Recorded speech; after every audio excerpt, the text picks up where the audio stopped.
Mapagpalang araw at magandang buhay Pilipinas. Dear SBA parents and guardians, teachers and students and the entire SBA community, welcome to our online orientation for the school year 2026-2027.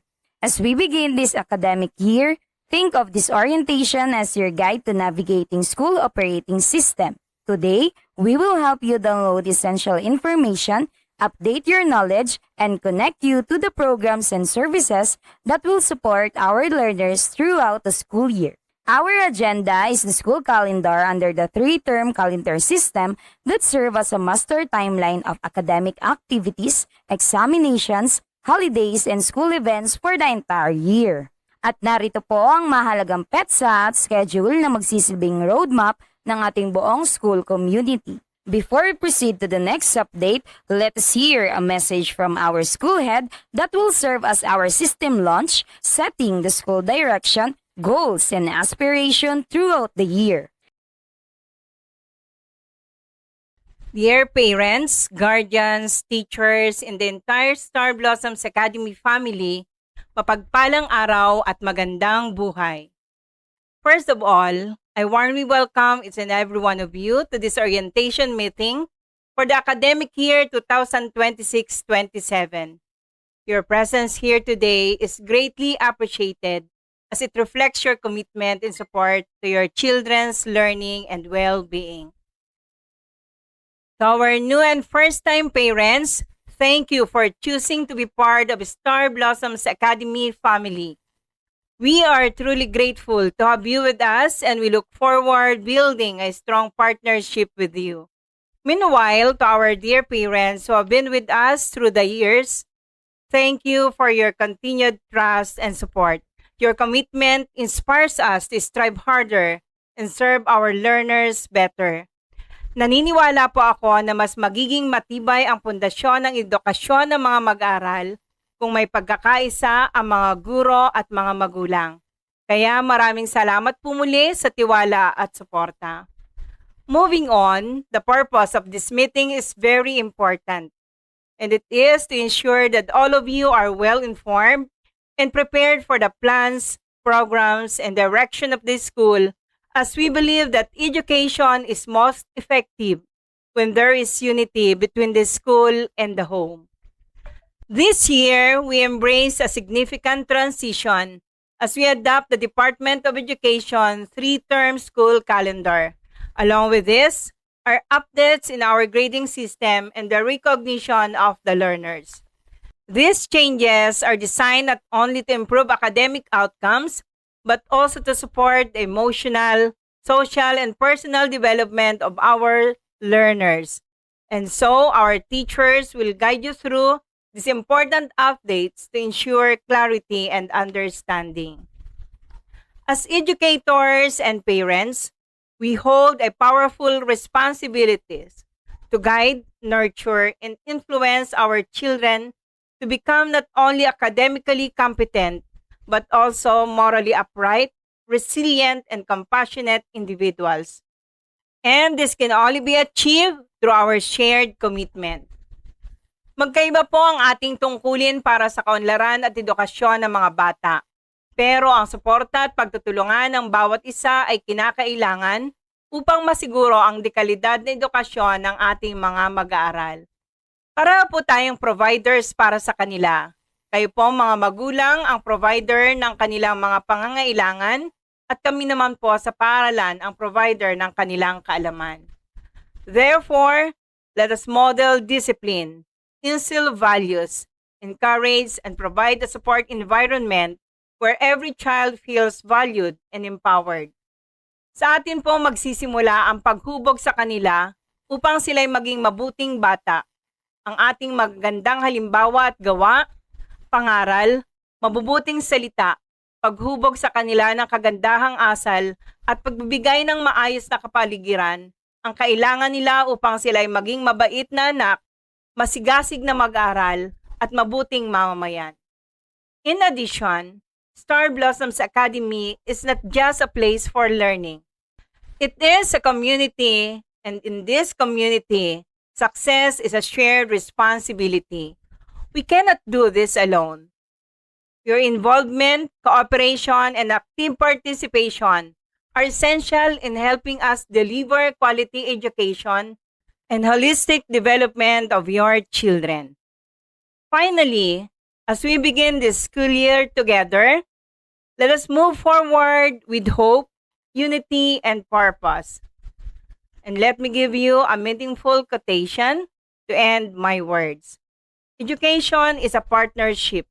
When schools and families work together, children do not just learn. They flourish, they grow, and they become the best version of themselves. Inuulit ko po, ang edukasyong ibinibigay ng SBA para sa ating mag-aaral ay magiging sapat at ganap kung may mabuting pagtutulungan at pagkakaisa ang mga guro at mga magulang. Ang inaasahang pag-unlad ng mga bata ay makakamtan, hindi lamang para sa kanilang pansariling kapakinabangan, kundi para na rin sa ikaunlad ng kanilang pamilya, komunidad at buong lipunan o pamayanan. Thank you, and may we all have fruitful and successful year ahead. Good day, and God bless us all. You also meet our human processors who will guide, mentor, and inspire our learners every day.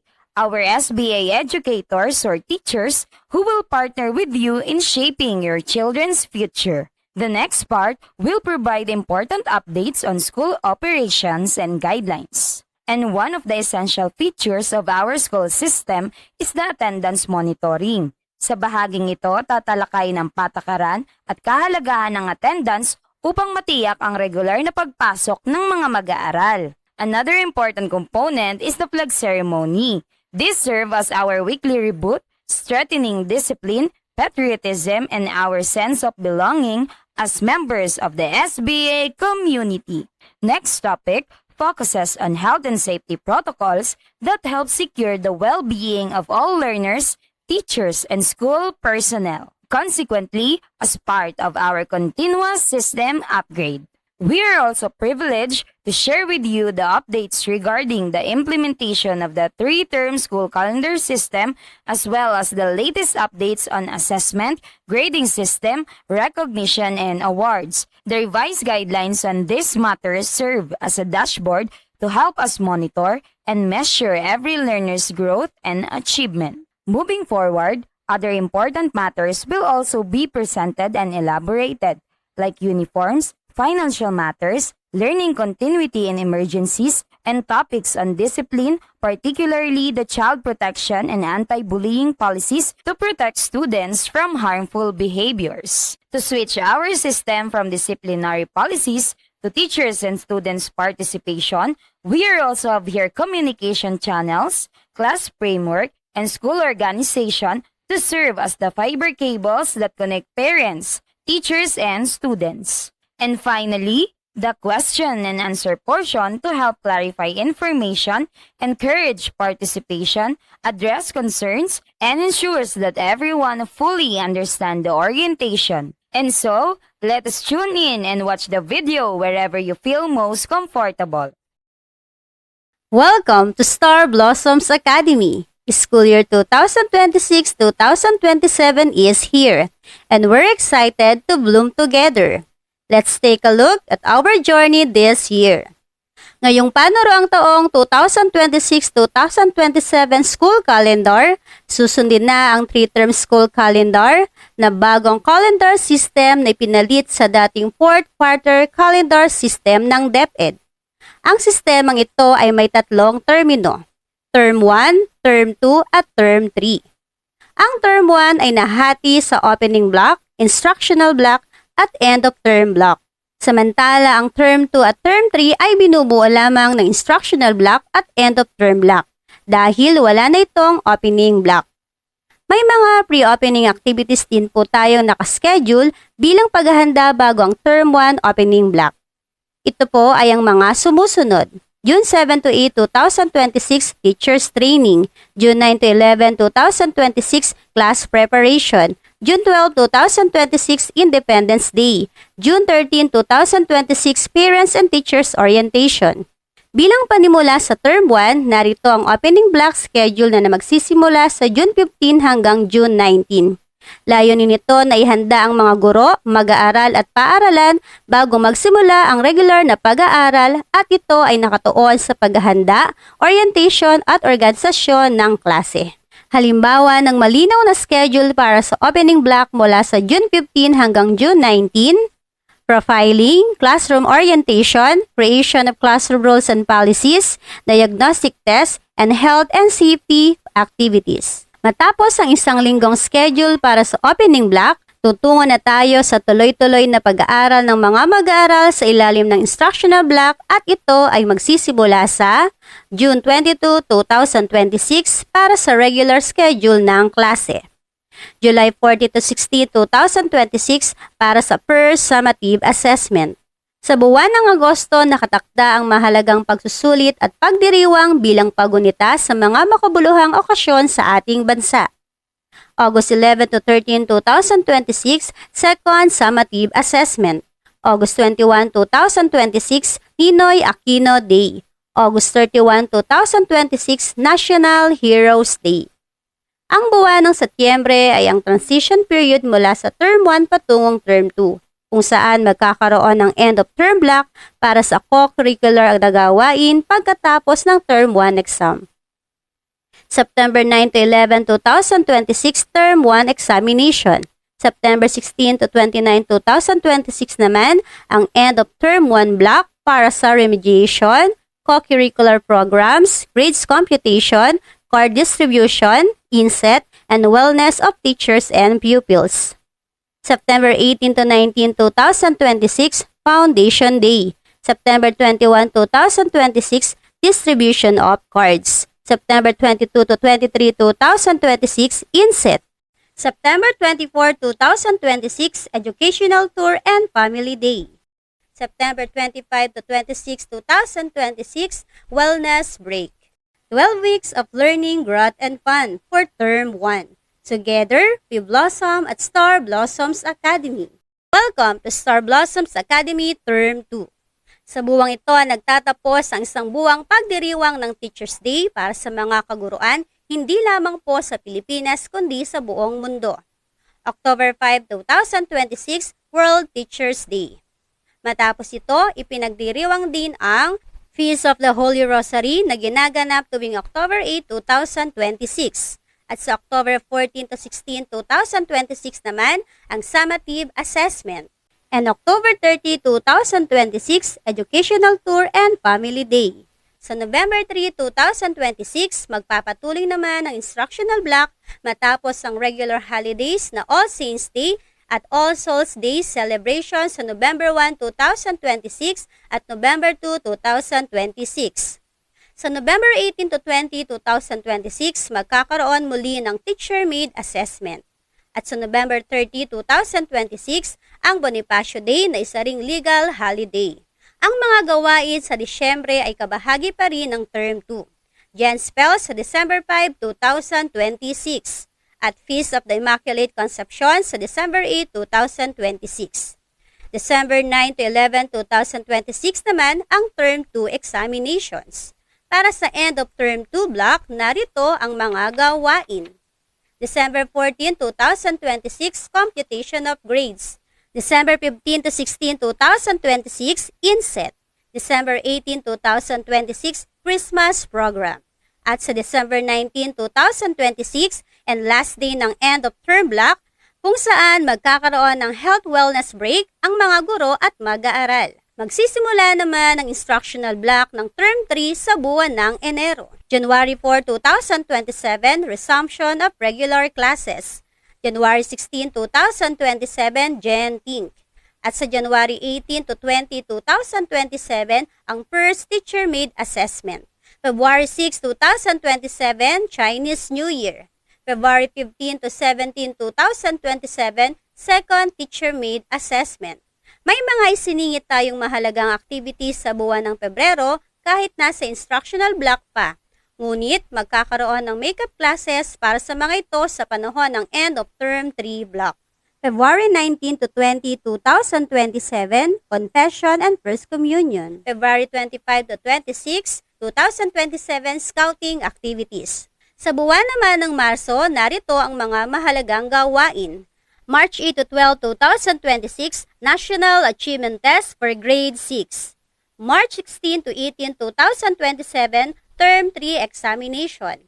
At sa March 24 to 31, 2027, ang End of Term Block. March 25 to 26, 2027, Holy Week.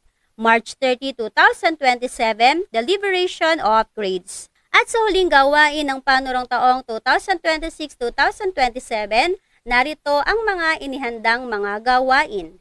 April 1 to 2, 2027, School Forms and Reports. April 6, 2027, Baccalaureate Mass. April 8, 2027, Moving Up and Recognition. April 9, 2027, Day of Valor. April 12, 2027, Grade 6 Graduation. At sa April 19, 2027, nakaschedule ang releasing of report cards. Pagamat bago ang ating 3-term school calendar, nasisiguro natin ang maayos na pagkatuto ng ating mga mag-aaral habang ang pagunlad sa kanilang pagkatao ay patuloy ding napapaunlad. Muli po, ang calendar of activities ay malaking tulong para sa kahandaan at mas makabuluhang dekalidad na edukasyon na ating hinahangad. Maraming salamat po.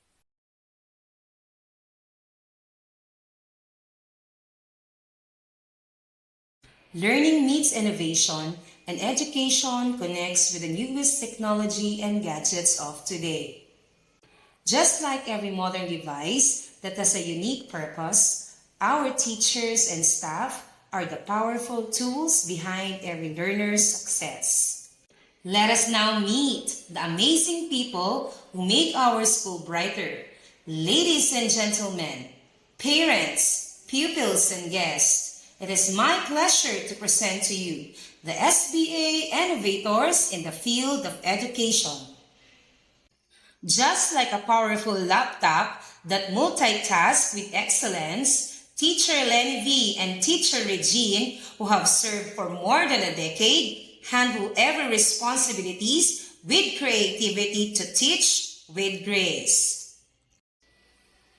Just like a high-definition camera capturing beautiful memories, Teacher Ara and Teacher Julie create meaningful learning experiences that students will always treasure.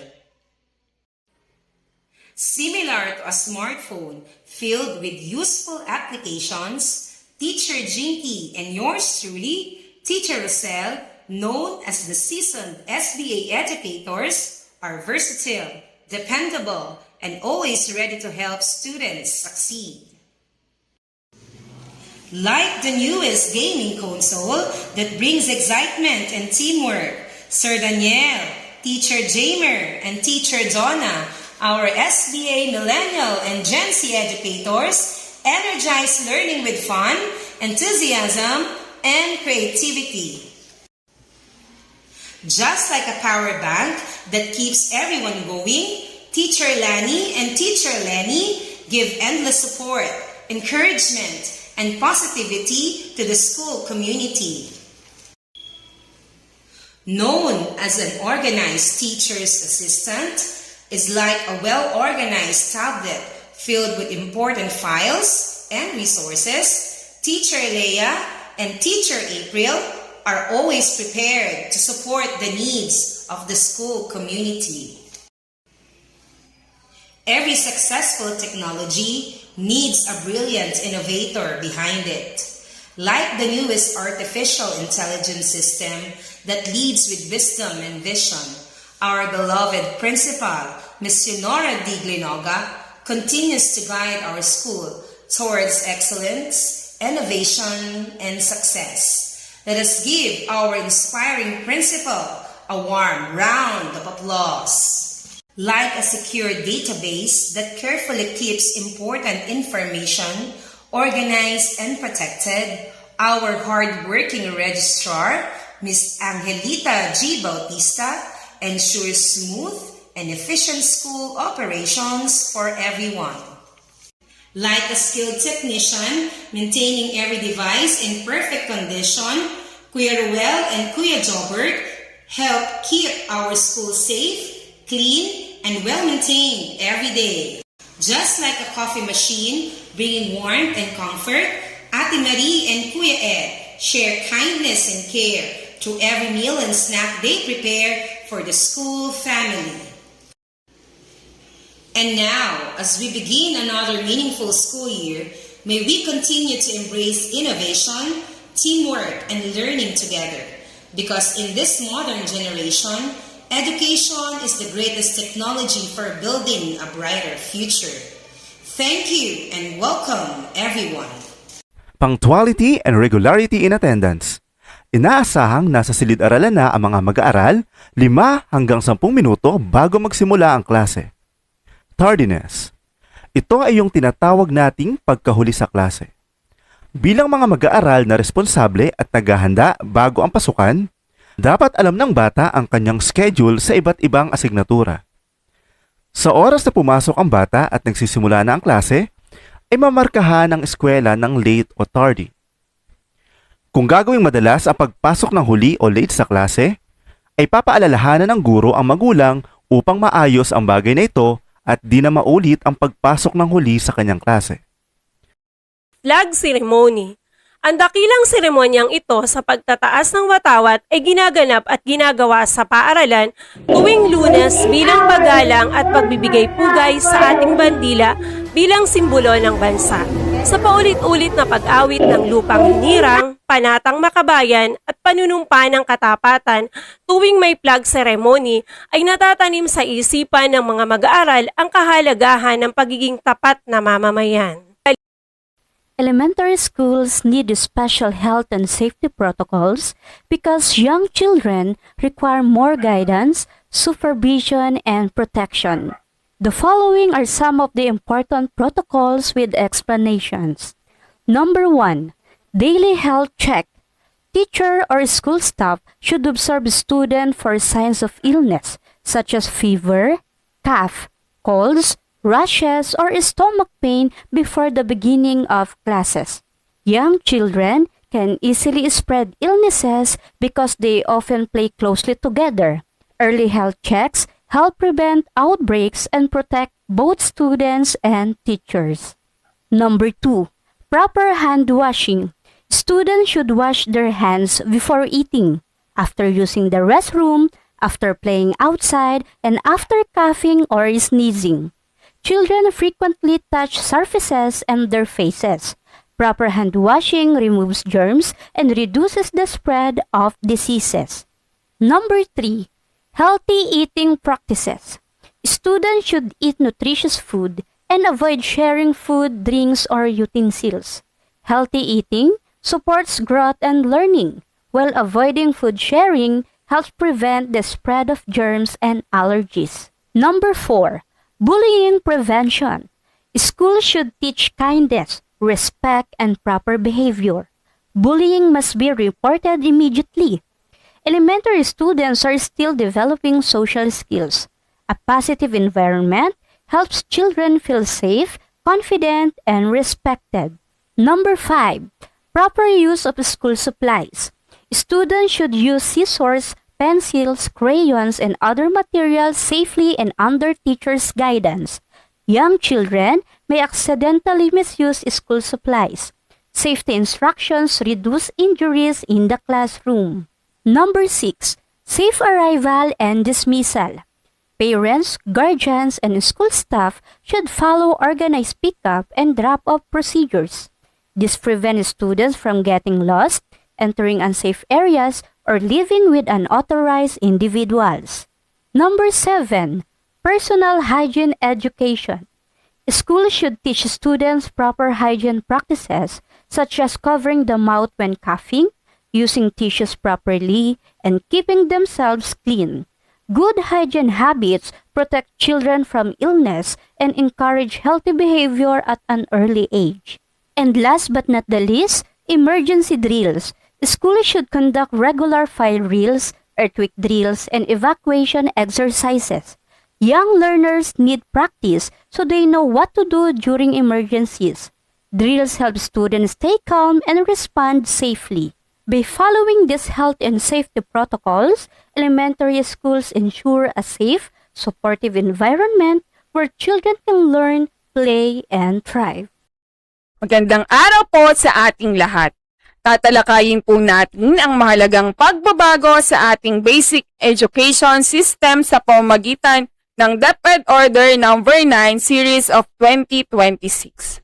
Nagtatakda ng pagpapatupad ng 3-term school calendar simula ngayong school year 2026 hanggang 2027. Ang pagbabagong ito ay bahagi ng reformadong pang-edukasyon ng Department of Education upang mapabuti ang kalidad ng pagtuturo at pagkatuto ng ating mga mag-aaral. Bakit po ba magkakaroon ng pagbabago? Ano nga po ba ang kadahilanan ng pinagbatayan ng pagbabago? Bago natin talakayin ang detalye ng bagong school calendar, mahalagang maunawaan natin kung bakit kinakailangan ang paglipat o transition mula sa 4-quarter school calendar patungo sa 3-term school calendar. Ayon sa DepEd, bagamat sumusunod ang 4 na quarter na sistema sa itinakdang bilang ng school days noong mga nakaraang taon, nakita sa pagsusuri na may mga limitasyon ito sa pagtugon sa learning recovery dahil sa class disruptions, weather disturbances, school activities, celebrations, meetings, assessments, at reporting ng mga guro kung kaya nagpuputol-putol ang pagtuturo ng mga guro at pagkatuto ng mga mag-aral. Dagdag pa rito ang masyadong maikling assessment cycle sa 4 na quarters. Mabilis ang ikot ng grading period, kaya nagiging limitado ang oras para sa mastery ng competencies at remediation ng mga nahuhuling mag-aaral. Gayon din ang mabigat na administrative workload ng mga guro dahil halos kada quarter ay may pagsusulit, encoding ng grades, report preparation at iba pang documentary requirements na nakaaapekto sa oras para sa lesson preparation at learner support. Sa maikling salita, mayroong learning losses at learning gaps dahil sa mga pagkaantala at pagkakaputol-putol ng pagtuturo. Nahihirapang makabawi ang maraming mag-aaral sa kanilang learning competencies. Ano po ba ang 3-term school calendar system na ipinatutupad ng Kagawaran ng Edukasyon? Ito ang bagong school calendar system sa ilalim ng DepEd Order No. 9 Series of 2026. Sa sistemang ito, hahatiin ang school year sa 3 termino o terms sa halip na 4 na quarters. Layunin nitong magkaroon ng mas mahaba at tuloy-tuloy na pagtuturo sa bawat termino. Mabawasan ang administrative burden ng mga guro. Mabigyan ng sapat na panahon ng assessment, remediation at intervention. Mapalakas ang learning continuity at academic recovery. Mahalagang tandaan na hindi binabago ng 3-term calendar ang kurikulum o mga asignatura. Ang binabago lamang ay ang organisasyon ng school year at grading periods. Pag-usapan naman natin ang structure ng 3-term school calendar. Ang structure ng bagong school calendar ay naging 3 terms na lang sa halip na 4 na quarter. At ang bawat term ng 3 terms ay binubuo ng opening block, instructional block, at end of term block na tinatayang may 12 hanggang 14 na linggo bawat term. Ang term 1 ay mula June hanggang kalahating buwan ng September. Ang term 2 ay mula September to December at ang term 3 ay mula January hanggang unang linggo ng Abril, kung saan may tinatayang 201 class days sa buong school year. Ang opening block ay ang panimulang bahagi ng bawat term. Dito ginagawa ang enrollment validation, classroom orientation, baseline assessment, health and wellness activities, at pagpaplano ng mga gawain para sa term. Layunin nitong maihanda ang mga mag-aaral at guro bago magsimula ang regular na pagtuturo. Ang instructional block naman ay ang pinakamahabang bahagi ng bawat term. Dito nagaganap ang regular classroom instruction, delivery ng learning competencies, formative assessments, at remediation at enrichment activities. Nakatuon ito sa mas malalim at mas tuloy-tuloy na pagkatuto. At ang panghuli ay ang end of term block.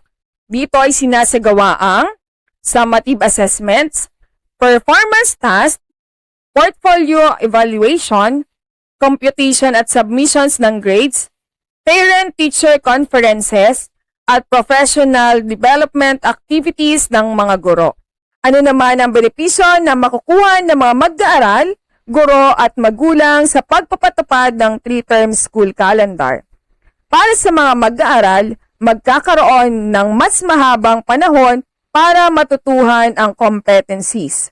Mas kaunting disruption sa klase.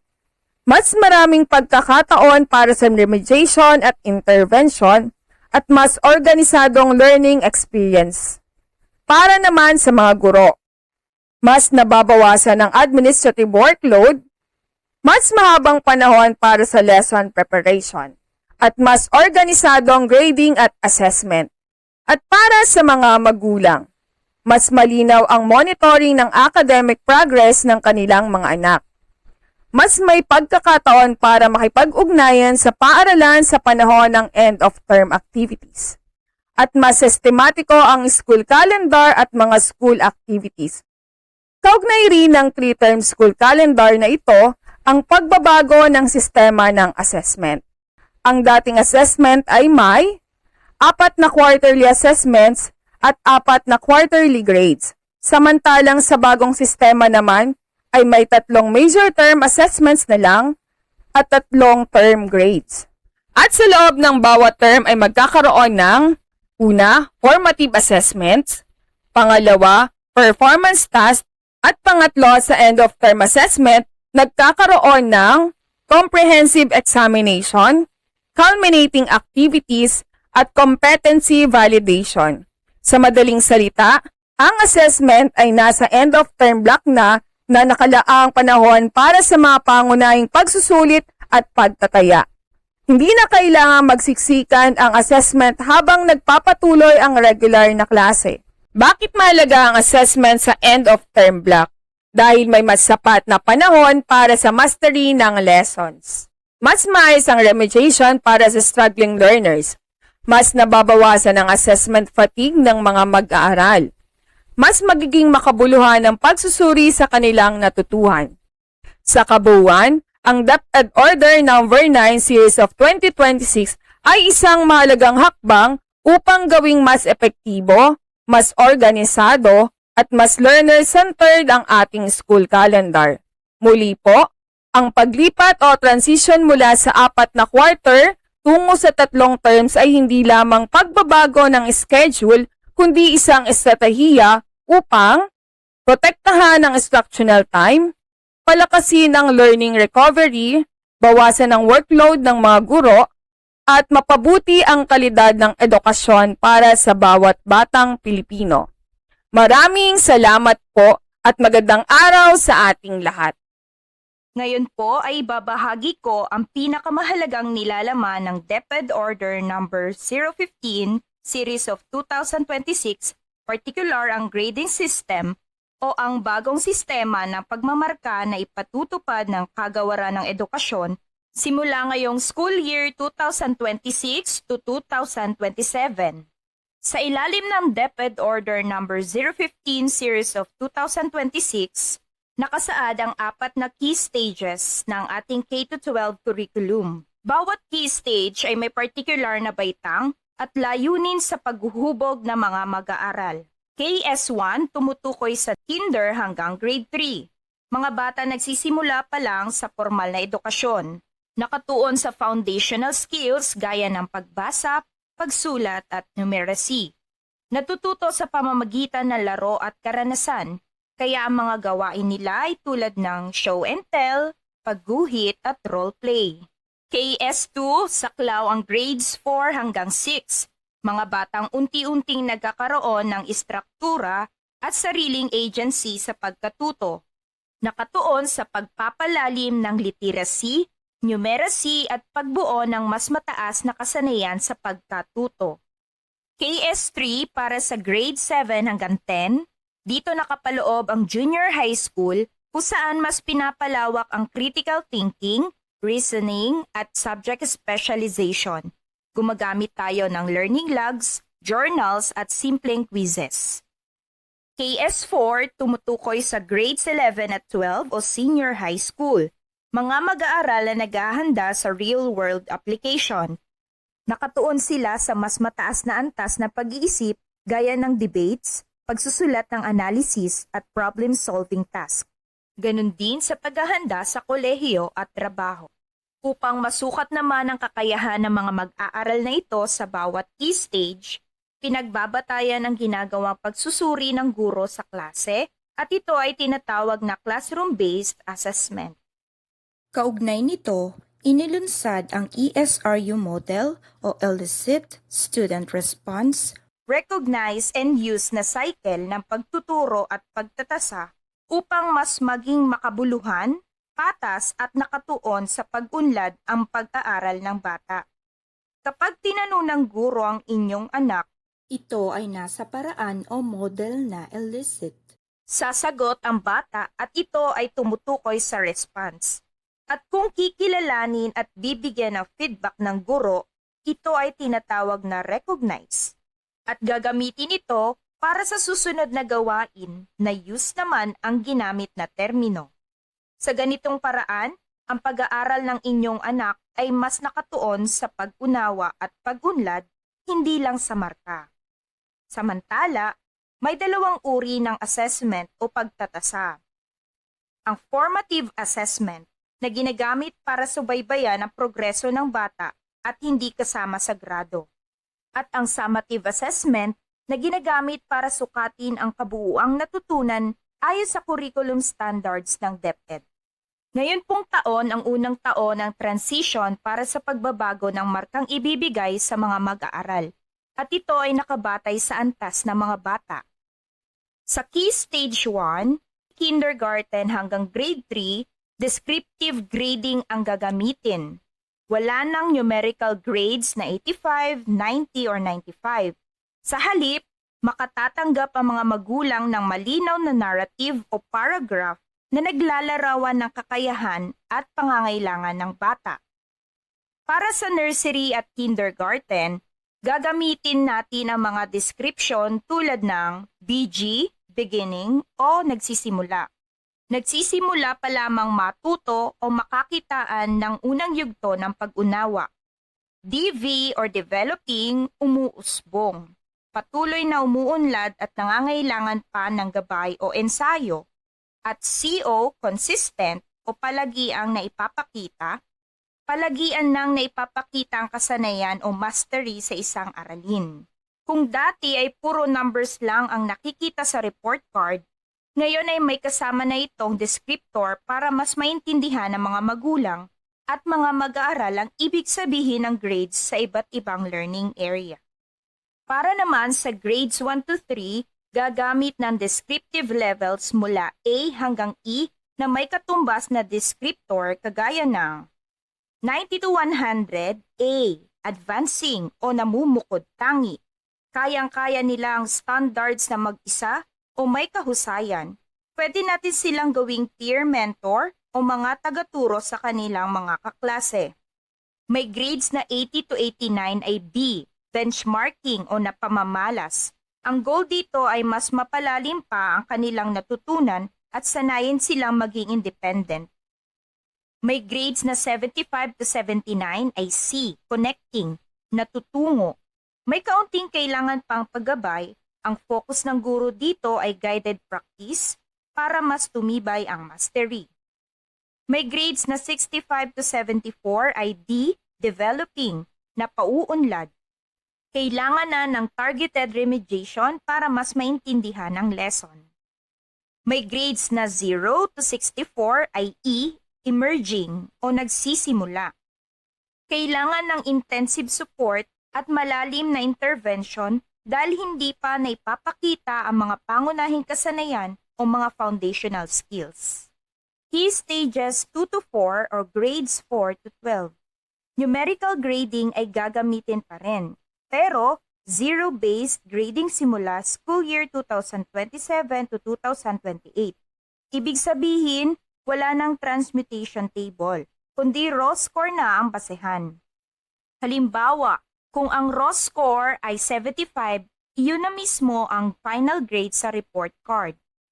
At sa school year 2028 to 2029, ito ay full implementation na ng descriptive grading sa nursery, kindergarten hanggang grade 3. Ipinababatid po na ang transition ay gradual para hindi mabigla ang mga guro, magulang at mga mag-aaral. Layunin ng bagong sistema na bawasan ng grade inflation at mas bigyan diin ang tunay na pagkatuto kaysa sa numero. Ang mga magulang ay kailangang masanay sa pagbasa ng narrative feedback kaysa numerical scores. Samantalang, para sa KS2 grades 4 to 12, gagamitin pa ring basehan ang tatlong components para sa pagmamarka. Una, written works na maaaring quizzes at seatworks ng mga bata. Ikalawang component ay ang performance task na ipapakita rito ng mga mag-aaral ang kanilang alam at kayang gawin sa iba't ibang kaparaanan. Halimbawa, pagsulat ng talata, sanaysay, kwento o talumpati. Proyekto tulad ng poster, collage, infographics, simpleng research. Paggaganap o role-playing, debate, panel discussion. Group work, report. Community plan or environmental campaign. Sa science at math application, pwedeng eksperimento, word problems, practical na solution. Creative expression tulad ng tula, awit, artwork, multimedia presentation. Ginagamitan ng rubrics o criteria ang bawat pinapakitang kasanayan. Ang huling component ay ang summative test and term examinations. Sinusukat dito ang natutunan ng mga mag-aaral sa loob ng isang term. Ang lahat ng pagsusuri ay nakahanay sa polisiya ng DepEd na ang layunin ay hindi lamang magbigay ng grado, kundi masigurong ang bawat bata ay patuloy na umuunlad. Ang mga pagsusulit na ito ay nagsisilbing karagdagang ebidensya ng kanilang pagkatuto at hindi pangunahing batayan ng grado. Ang resulta ay gagamitin upang mas matukoy ang mga susunod na hakbang sa pagtuturo at mas maipakita sa inyo ang kabuuang progreso ng inyong anak. Sa madaling salita, ang mga pagsusulit ay supplementary lamang sa aming assessment at mananatiling nakabatay ang grading system sa descriptive feedback para sa KS1 ng mga nursery, kindergarten, grades 1 to 3 na naglalarawan ng lakas, umuusbong na kakayahan at mga hakbang para sa patuloy na pag-unlad, samantalang numerical grades naman para sa KS2, 3 at 4. Mga magulang, nais po namin ipaliwanag na sa nursery, kindergarten, ang pangunahing paraan ng pagsusuri sa kakayahan ng mga bata ay nakabatay sa obserbasyon, sa kanilang outputs at sa aktwal na paglahok sa mga gawain. Ito ang nagbibigay sa amin ng mas malinaw na larawan ng kanilang pag-unlad sa iba't ibang larangan. Gayunpaman, bilang bahagi ng aming layunin na masukat din ang kasanayan sa pagsulat, pag-unawa sa panuto at paglalapat ng aralin. Magbibigay kami ng formative at summative test. Ang mga ito ay hindi magiging madalas o mabigat, kundi may sapat lamang na bilang at naaayon sa kakayahan ng bata. At para naman sa grades 4 to 12, mananatiling numeric grading system pa rin ang gagamitin. Ang percentage ng bawat component ay hindi pare-pareho. Nakadepende ito sa uri ng learning areas or subject group. Para sa araling panlipunan, English, Filipino, Mathematics, Science at GMRC or Values Education, makikita na ang performance task ang may pinakamalaking hatak sa grades na may 50%. Ibig sabihin, mas binibigyang halaga ang kakayahan ng mga mag-aaral na ipakita ang natutunan sa pamamagitan ng application, habang may 30% naman para sa summative test at 20% naman para sa written works. Para naman sa EPP, TLE, HELE, MAPE at computer o mga subjects natin na practical, mas malaki rin ang hatak sa grades na may 60% sa performance task dahil binibigyan diin nito ang hands-on o practical na kasanayan at may 20% naman sa written works at 20% rin sa summative test. Paano po i-compute para makuha ang grades sa bawat subject? Una, ang mga grades po na nakuha sa bawat component ay pagsasama-samahin. Ikalawa, ang total score po ay i-convert sa percentage score. Then next step, ikatlo, ang percentage score po ay i-convert naman sa weighted scores. Ikaapat, ang magiging total ng weighted scores sa bawat component ay siya pong magiging initial grade. And last step po ay ang pagkuha sa final grade kung saan i-convert ang initial grade sa kaukulang grade nito gamit ang bagong transmutation table mula sa DepEd.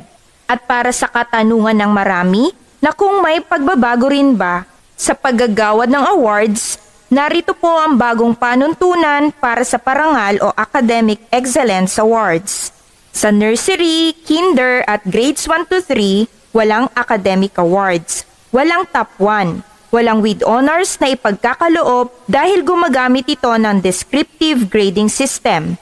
Sa halip, ang progreso ng mag-aaral ay ipapahayag sa pamamagitan ng descriptive assessments at narrative feedback upang maiwasan ang maagang kompetisyon at labeling. Maaaring magbigay ng character traits awards para kilalanin ng effort, participation, positive behavior, at iba pang katangiang nagpapakita ng growth, social-emotional development, at continuous improvement.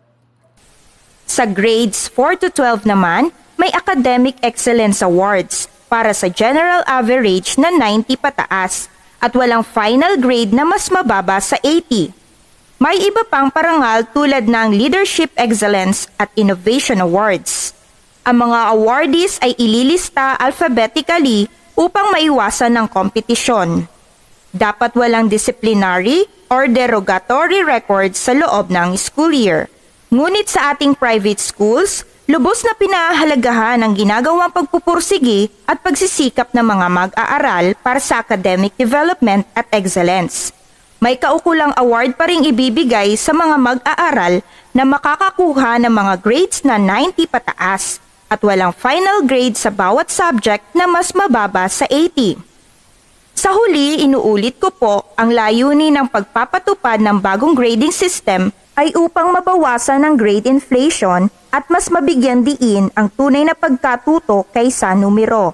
Ang ibig sabihin ng grade inflation ayon sa DepEd ay ang pagtaas ng mga marka ng mga mag-aaral nang hindi tumutugma sa aktwal na antas ng kanilang pagkatuto o pagsisikap. Sa madaling salita, mas mataas ang nakukuhang grado kaysa sa tunay na performance, kaya't mababawasan ang halaga ng mga marka bilang sukatan ng kakayahan. School uniforms. Bilang mga mag-aaral ng isang paaralan, ang lahat po ay nire-require ng pagsusuot ng uniform upang madali silang makilala bilang kasapi ng isang klase o eskwelahan. Higit din nilang nararamdaman na sila ay kabilang at di nabubukod sa kalahatan kung sila ay nagsusuot ng uniform. May dalawang uri po ng uniforme ang mga bata, ang school uniform at PE uniform. Para sa school uniform, may angkop na uniforme ang SBA para sa nursery at kindergarten levels para sa mga batang babae at lalaki. Iba rin ang uniforme ng mga mag-aaral na babae at lalaki sa elementary upang madali silang makilala bilang nasa mas mataas na antas na mag-aaral. Ang school uniform po ay susuotin mula Lunes hanggang Huwebes. Para naman sa PE uniform, iisa lang ang uri nito at ito ay isusuot ng lahat ng mag-aaral tuwing araw lang ng Biyernes. Welcome sa Financial Matters Now sa PIM.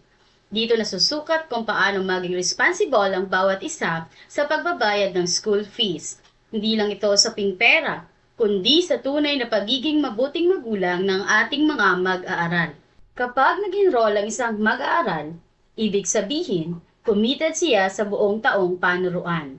Ang pakikiisa at pakikilahok sa mahalagang programa ng paaralan ay tulong tungo sa dekalidad na edukasyon para sa mga mag-aaral. Tuition at other related fees po ay dapat mong bayaran bago magsimula ang klase. May two mode of payment po. Pwede itong bayaran, annual o monthly. Pinapaalalahanan po na ang pagbabayad sa monthly as mode of payment ay tuwing unang linggo ng buwan. Upang mapanatili ang maayos na operasyon ng paaralan, inaasahan ang tamang oras ng pagbabayad ng tuition fee. Ang hindi pagbabayad sa itinakdang panahon ay maaaring makaapekto sa kakayahan ng paaralan na magbigay ng pinakamahusay na serbisyo sa inyong mga anak. Plan ahead po para hindi ma-stress at tuloy-tuloy ang learning. Ang Treasurer's Office ang nagpo-post ng tuition at iba pang fees during enrollment at sa iba pang buwan ng bayaran. Pakicheck na lang po ang official notices para updated ka sa payment schedules. Credentials ng mag-aaral ay withheld, lalo na kung closing na at hindi pa fully paid ang obligations. This teaches us na dapat tuparin ang commitments at respetuhin ang agreements. Managing finances isn't just about money, it's about values. Magbayad on time, magplano ng maaga, at suportahan ang school community. Smart financial habits today lead to success tomorrow. You can pay for fees and payments through cash, GCash, BPI, or BDO. Terms of payments can be monthly or annual. Reminder: 1. Monthly fee is to be paid on or before the 5th day of each month. 2. Miscellaneous fee, computer fee, registration, and other fees are paid upon enrollment or registration. 3. All activities involving financial matters should be transacted with the Office of the Treasurer. Pay channels through GCash 0920-536-9939 Leonora Glenoga or 0995-336-9564 Regine Panela. Through BDO 0043-00511222 Leonora Glenoga. Or over the counter with Teacher Angie Bautista. Good day, everyone! Today, we will discuss an essential responsibility we all share, ensuring the protection and safety of our children.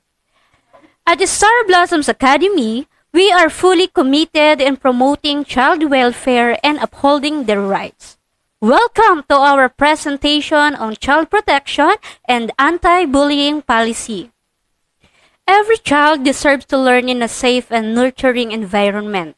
Star Blossoms Academy believes that protecting children from harm, abuse, and bullying is a shared duty. As educators, parents, and community members, we must create spaces where they feel secure, valued, and free to grow. What is the Child Protection Policy? The Child Protection Policy is guided by DepEd Order Number 40, Series of 2012, ensuring special protection for all learners. This policy protects students from all forms of abuse, discrimination, bullying, and exploitation, reinforcing the school's role in safeguarding their well-being. Who is considered a child?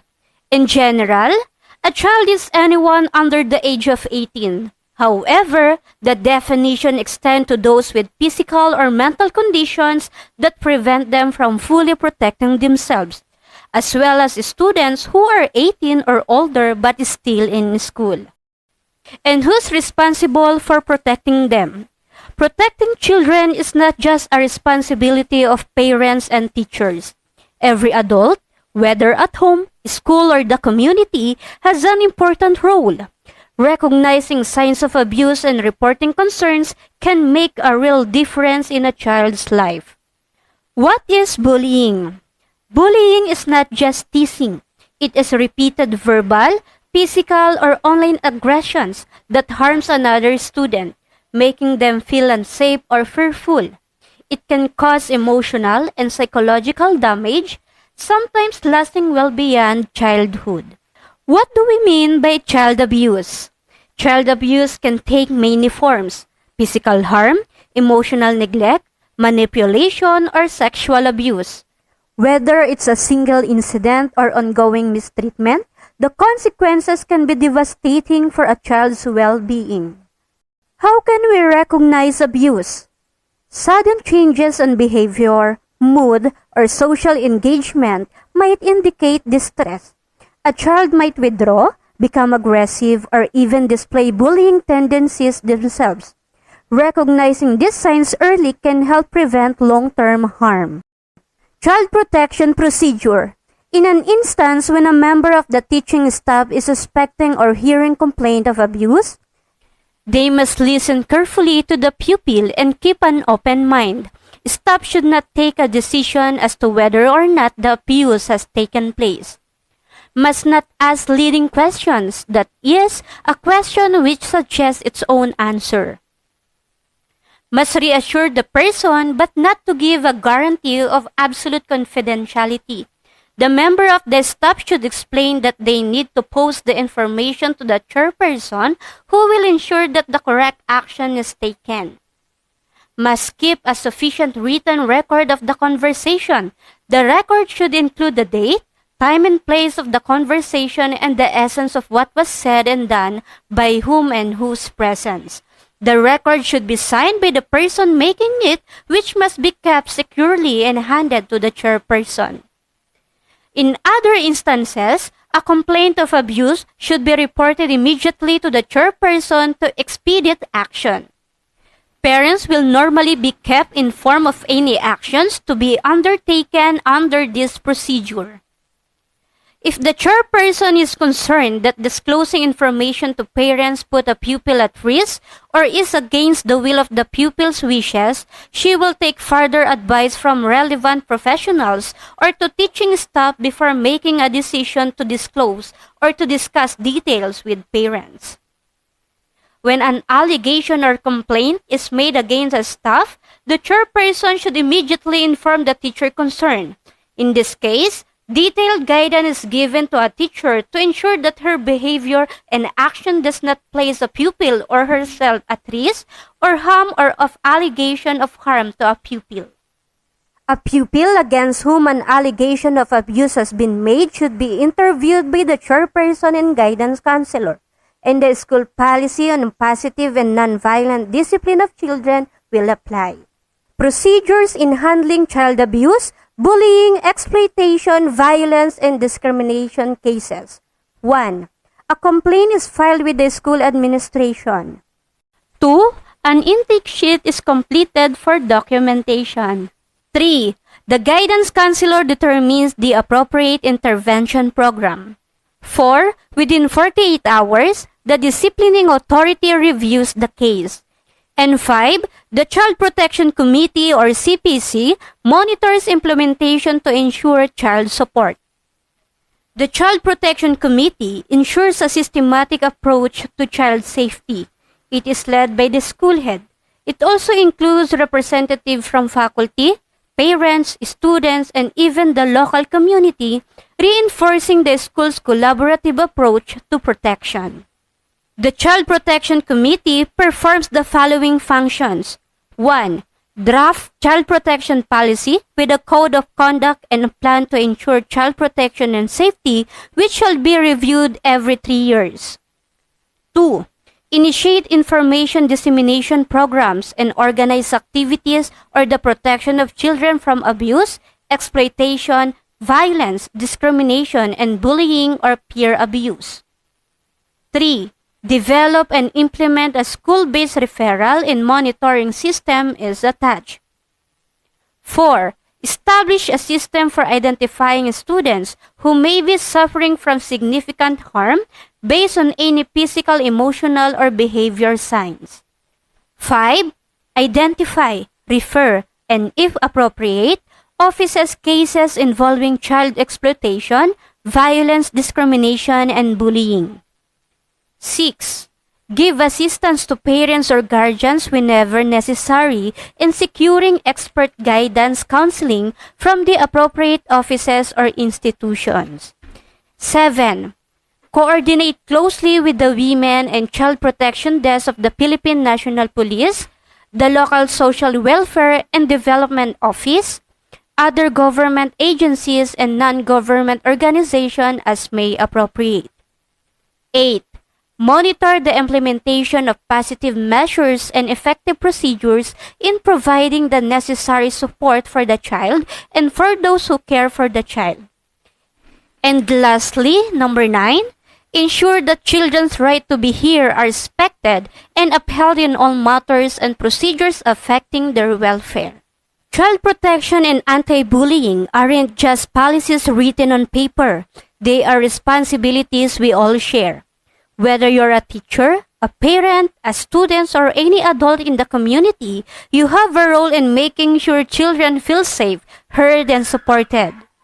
It's not enough to just recognize abuse or bullying. We have to act. That means speaking up, reporting concerns, and standing up for those who might not be able to stand up for themselves. Safeguarding children is not optional. It's our moral and legal duty. Let's continue to create spaces where every child feels secure and valued. Thank you, and let's work together to protect and uplift the next generation. Welcome to Star Blossoms Academy, where every teacher is a star who inspires. Each one shines with dedication, guiding our learners to reach for their dreams and glow with knowledge. Meet Mrs. Rosel R. Catalunya, Advisor of Nursery Orchid and Grade 6 Bougainvillea. She teaches English, inspiring students to communicate with confidence and creativity. You can reach her at 0919-3105-6793 or catalunarosel@gmail.com. Introducing Mrs. Regine L. Panella, Advisor of Kinder Ilang Ilang and Grade 3 Carnation.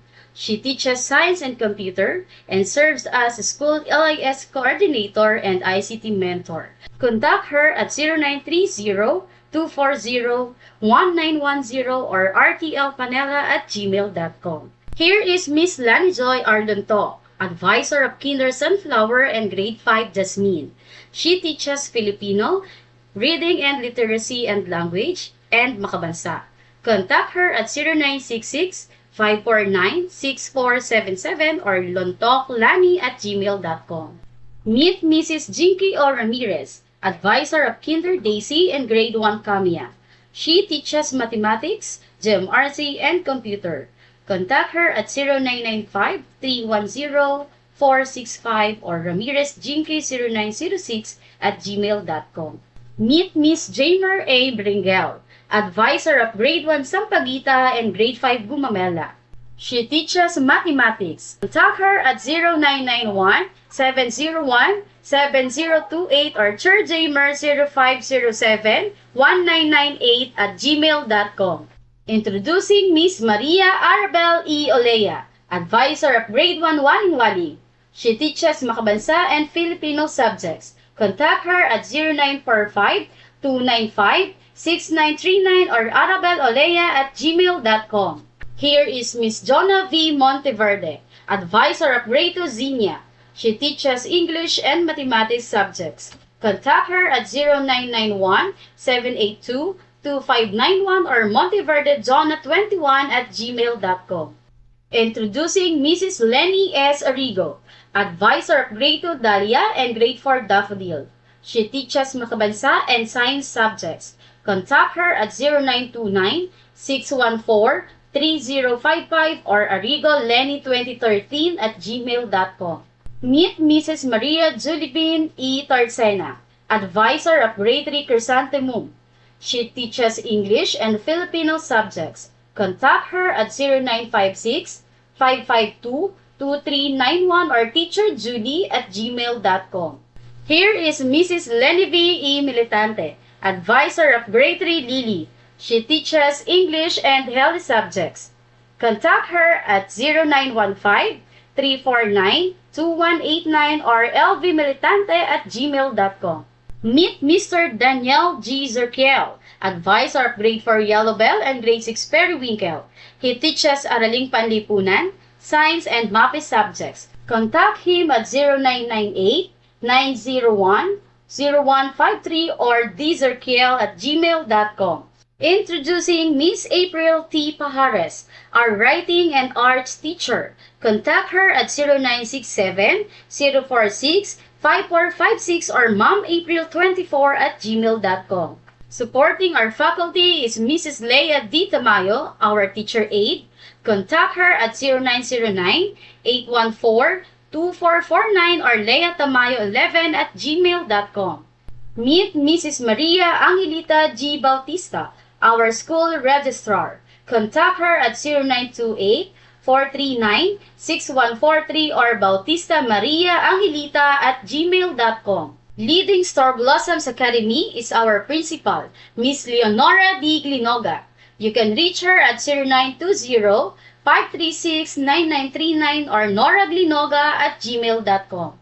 Ensuring our school stays bright and clean is Mr. Ruel G. Tulio, our school maintenance staff. Contact him at 0968-770-0188 or rgtulio@gmail.com. At Star Blossoms Academy, our stars who inspire continue to light the way for every learner. Together, they make education shine brighter than ever.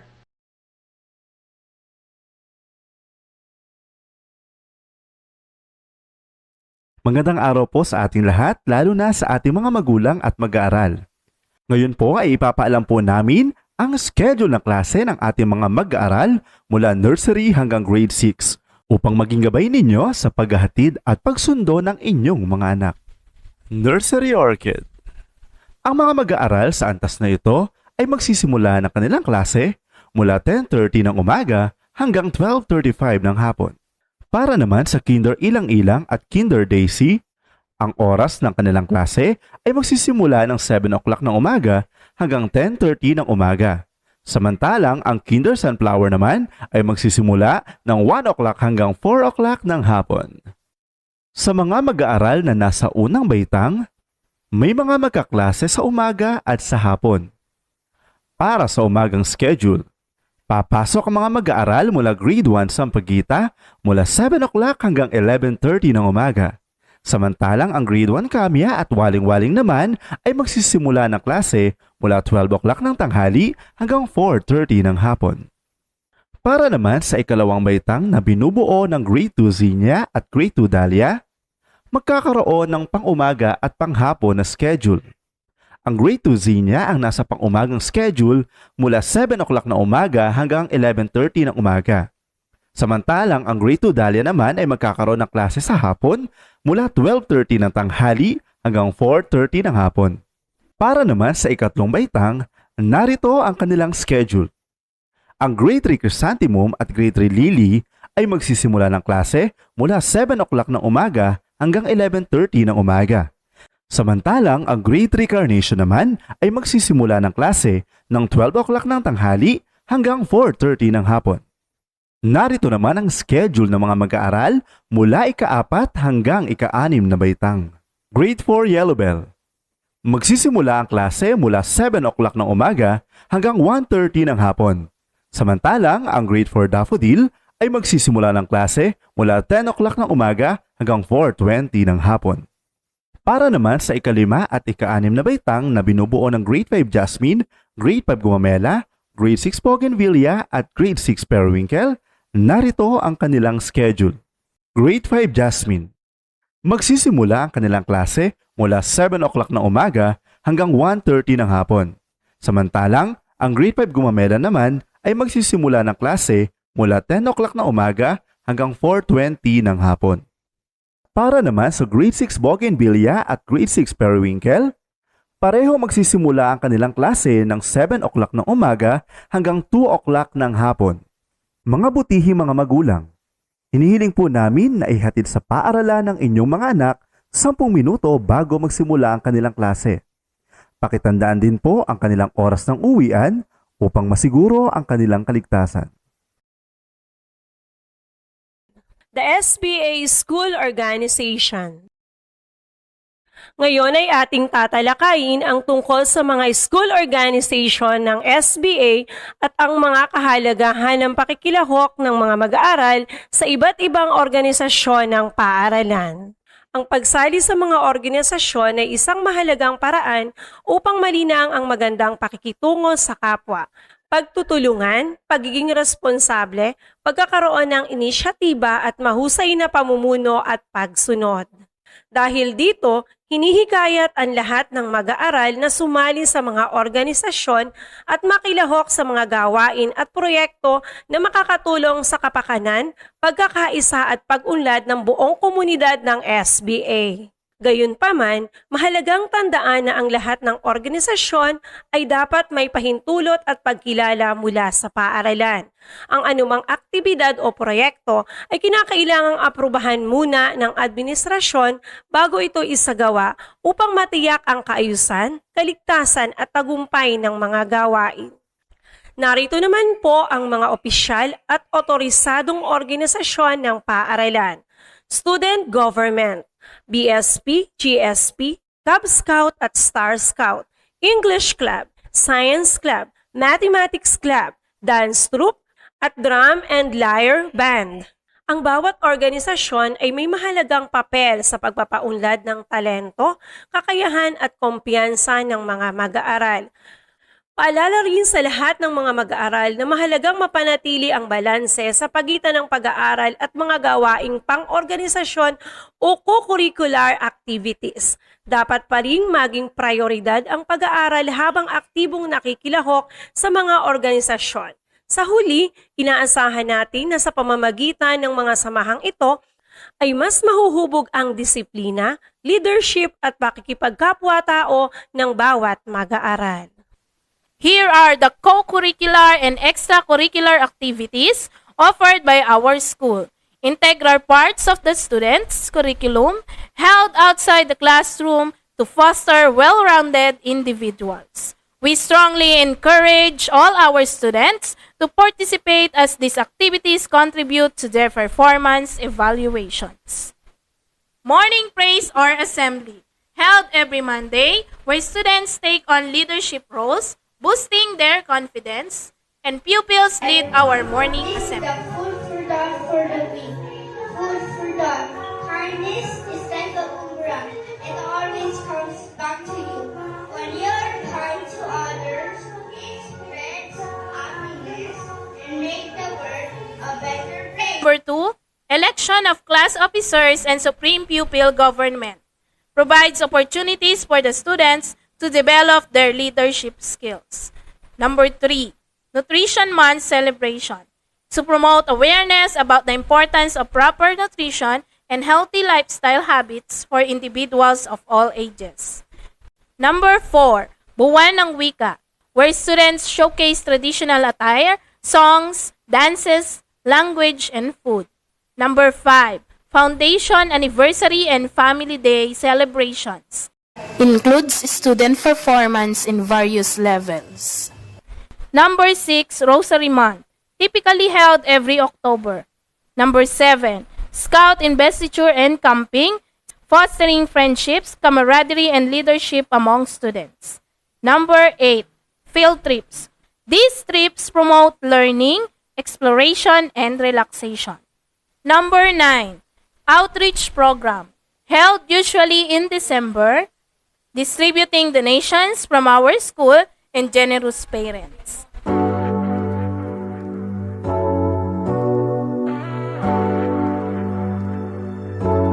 Number 10, Academic Quiz Bee. Our students excel in various quiz bees like GenThink and GenSpell, sponsored by CDG Tops, showcasing their knowledge and skills in different subjects. Magandang araw po para sa ating mga magulang, guro at mag-aaral. Bilang bahagi ng pangako ng DepEd na mapabuti ang learning outcomes at mabawasan ng teaching workload, ang ating school year ay hahatiin na sa 3 term, sa halip na 4 na quarter. Ang sistemang ito ay tinatawag na 3-term calendar. Ngayon po ay may inihanda kaming mga katanungan na karaniwang tanong ng mga magulang at mag-aaral tungkol sa 3-term calendar. May nakahanda na pong kasagutan sa mga tanong na ito. Ngunit kung kailangan nyo pa po ng mas malinaw na paliwanag, ay maaari naman pong sagutin sa oras ng orientation ng mga parents. Para po sa unang tanong, ano ang ibig sabihin ng 3-term calendar at ano ang layunin nito? Naglabas po ang Department of Education or DepEd ng DepEd Order No. 9 Series o 2026 upang ipatupad ang 3-term school calendar sa ilalim ng Strengthened K-12 curriculum. Ang school year ay hinati sa 3 term o terms. Sa halip na 4 na quarter, layunin po nito na magkaroon ng mas mahabang learning period sa bawat termino. Pangalawa, bakit binago ang school calendar? Sa dati pong 4-quarter system, masyadong siksik ang mga aralin. Maraming recurring suspension at holiday disruptions, teacher's tasks and lack of proper closure per term. Sa 3-term calendar, mas mahaba at flexible ang teaching blocks. May wellness breaks sa pagitan ng mga term para po makapagpahinga ang mga bata at guro. Para po sa ikatlong tanong, kailan ang simula at pagsisimula ng bawat term o termino? Ang eksaktong petsa ay nakadepende sa school calendar ng bawat paaralan na ipinakikita po sa mga magulang at mag-aaral. Kasunod po, para lang po ba ito sa public schools? Hindi po. Maaaring gamitin din ng private schools at iba pang mga organizations hanggat natutugunan ang minimum 200 class days, valid ang kanilang calendar. Maaaring i-adjust din po ang start at end dates ayon sa patakaran ng paaralan. Para naman po sa kasunod, ano ang ginagawa ng mga bata sa opening block or unang 5 araw? Ang opening block ay tumatagal ng 5 araw at nakatutok po sa paghahanda ng mga bata bago magsimula ang formal na pag-aaral o aralin. Sa simula, Day 1 o orientation, pagpapakilala ng guro, kaklase, at staff kasama ang overview ng school rules at calendar. Kasunod nito, Day 2 o classroom setup, pagpapaliwanag ng routines, paggawa ng classroom rules at policies na may gawaing pang-icebreaker or team building. Pagdating naman po sa Day 3 or academic preparation, pagpapakilala ng mga subjects at pagbibigay ng study guides. Samantalang sa Day 4 o student support, guidance orientation, diagnostic tests, counseling services at health and wellness reminders. At sa huli, Day 5 o community building, school tour para sa unity at motivation. Ito po ay nakadepende sa mga gawain o sa ginagawang paghahanda ng paaralan bago ang instructional term. At para naman po sa pang-anim na tanong, ano naman po ang instructional term block? Ito po ang panahon ng aktwal na pagtuturo at pagkatuto, binubuo ng mas mahaba at flexible na linggo kumpara sa dating quarter system. Layunin po nitong bigyan ng sapat na oras ang mga guro sa pagtuturo at ang mga mag-aaral sa mas malalim na pangunawa ng aralin. Kasunod po, ano naman po ang end-of-term block? Ito po ang pagtatapos ng unang yugto ng pagtuturo sa loob ng school year. Karaniwang may summative assessments o final outputs para masukat ang kabuuang pagkatuto ng mga mag-aaral. Dito rin po ginagawa ang reporting of grades, feedback session at mga remediation activities para sa mga mag-aaral na nangangailangan ng dagdag na suporta. Magkakaroon po ba ng semestral or term breaks? Opo, may mga nakadakdang bakasyon o breaks sa pagitan ng mga term. Ayon din po yan sa school calendar. Paano naman po kung may suspension ng klase? Kapag may suspension ng klase dahil sa bagyo, holiday o iba pang mga pangyayari, hindi nababawasan ang kabuuang bilang ng school days.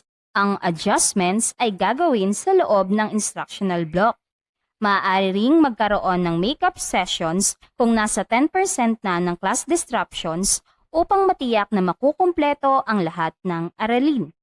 Para po sa kasunod na katanungan, kailan po natin makikita ang report card? Sa 3-term calendar, ang report cards ay pinamimigay 3 beses sa isang taon sa pagtatapos ng bawat term. Ibig pong sabihin, mas madalas na nakakatanggap ng feedback ang mga magulang tungkol sa performance ng kanilang anak. Nagbibigay din po ito ng mas malinaw na progress updates at pagkakataon para agad na maitama ang mga learning gaps. Sa halip po na 4 na beses sa quarterly system, 3 beses na lang ngunit mas komprehensibo at mas nakatutok sa evaluation. Paano naman po kung magkasakit o umabsent ang bata? Kung may naiwang gawain o aralin, may nakalaang remediation days sa end of term block upang makasabay muli ang mga mag-aaral. Para po sa kasunod na tanong, paano ang mga school activities kagaya ng Nutrition Month, Celebration, Buwan ng Wika at Foundation Day? Ang Nutrition Month at Buwan ng Wika ay pwedeng i-integrate sa Science at Filipino subjects. Ang mga major school events po kagaya ng recognition at graduation ay nakatakdang gawin sa end of term block ng ikatlong term. Ito din po ay inidisenyo upang hindi makaistorbo sa regular na klase. At sa ganito pong sistema, mas maayos ang daloy ng academic schedule at mas nakatutok ang mga bata sa ganitong lessons bago ang mga events. Mas madalas na ba ang exams? Sa 3-term calendar, ang mga exams o tinatawag na dating periodical test ay nakatakda lamang ibigay sa pagtatapos ng bawat term. Ibig pong sabihin, may malinaw na schedule ng pagsusulit at hindi sabay-sabay ang requirements. Mas maayos ang pacing at mas may oras ang mga bata na maghanda bago ang pagsusulit. Kasunod po, paano i-compute ang final grade sa 3-term system? Para po sa kinder, walang numerical grades. Ang batayan po ay ang developmental domains kagaya ng socio-emotional, cognitive, language, at motor skills. Gagamitan din po ng checklist, anecdotal records, at portfolio and works. Ang mga descriptive marks na matatanggap ng mga mag-aaral ay ang mga sumusunod. Numerical grading ay gagamitin pa rin pero zero-based grading simula school year 2027 to 2028. Walang transmutation table kundi raw scores na ang basihan. Kung ang raw score ay 75, yun na mismo ang final grade sa report card. At sa school year 2028 to 2029, full implementation na ng descriptive grading simula nursery to grade 3. At para po sa grade 4 to 6, numerical grades na nakabatay pa rin po sa 3 components. Ito po ay ang written works, performance tasks at summative term examinations. Pabatid po, gradual ang transition para hindi mabigla ang guro, magulang at mga mag-aaral. Para po sa kasunod na katanungan, may honors pa rin ba sa ilalim ng 3-term calendar? Meron po. Ang pagkilala sa academic excellence ng bata ay mananatili at ibabatay sa opisyal na kriteria ng paaralan. Kasunod po, paano malalaman ng magulang ang academic progress ng anak? Una po, nandyan po ang parent-teacher conferences at ang regular communication mula sa advisor o subject teacher. Ano naman po ang maaaring gawin para sa mga nahihirapang mag-aral? Meron tayong remediation classes, tutorials, at iba pang intervention program. Kasunod po, sino ang maaaring lapitan para sa concerns tungkol sa grades? Maaari po tayong lumapit sa subject teacher, advisor, academic coordinator, or school administrator. Ano naman po ang inaasahan ng paaralan mula sa magulang at mag-aaral sa ilalim ng bagong calendar system? Una na po riyan ay ang aktibong pakikilahok, maayos na komunikasyon, at pakikipagtulungan sa guro. Para po sa huling tanong, paano kung lumipat ng paaralan ng estudyante sa kalagitnaan ng school year? Ang mga natapos ng requirements at grades ay ililipat at i-convert ayon sa patakaran ng tumanggap na paaralan at ng Department of Education o Commission of Higher Education kung naaangkop. Para po sa sunod na katanungan, kailangan na po ba ng naka-uniform ang mga bata? Bibigyan ng 1 buwang palugit ang mga bagong mag-aaral bilang paghahanda sa kaukulang uniforme. Uniforme simula Lunes hanggang Huwebes at PE uniform naman sa araw ng Biyernes. Ayon po sa ipinakitang uniforme, magkaiba ang disenyo at kulay ng uniforme ng babae at lalaki. May kantin na po ba ang paaralan? Ngayon pong nasa face-to-face classes na tayo, May ibang grade levels na nagtatagal hanggang hapon. Makakatulong po ito sa kanila upang hindi na sila lumabas ng paaralan. Ang co-curricular versus academic. Ang academic grades ng bata ay hindi naaapektuhan kahit hindi siya sumali sa co-curricular sapagkat hiwalay ang academic sa co-curricular participations.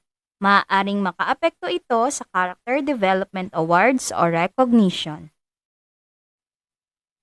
Ang tuition at other related fees ay dapat pong bayaran bago magsimula ang klase. Pwede itong annual or monthly. Pinapaalalahanan po na ang pagbabayad sa monthly as mode of payment ay tuwing unang linggo ng buwan. Upang mapanatili ang maayos na operasyon ng paaralan, inaasahan ang tamang oras ng pagbabayad ng tuition fee. Ang hindi pagbabayad sa itinakdang panahon ay maaaring makaapekto sa kakayahan ng paaralan na mabigyan ng pinakamahusay na serbisyo ang inyong mga anak. Plan ahead para hindi ma-stress at tuloy-tuloy ang learning. Maraming salamat po sa pakikinig. Hanggang sa muli!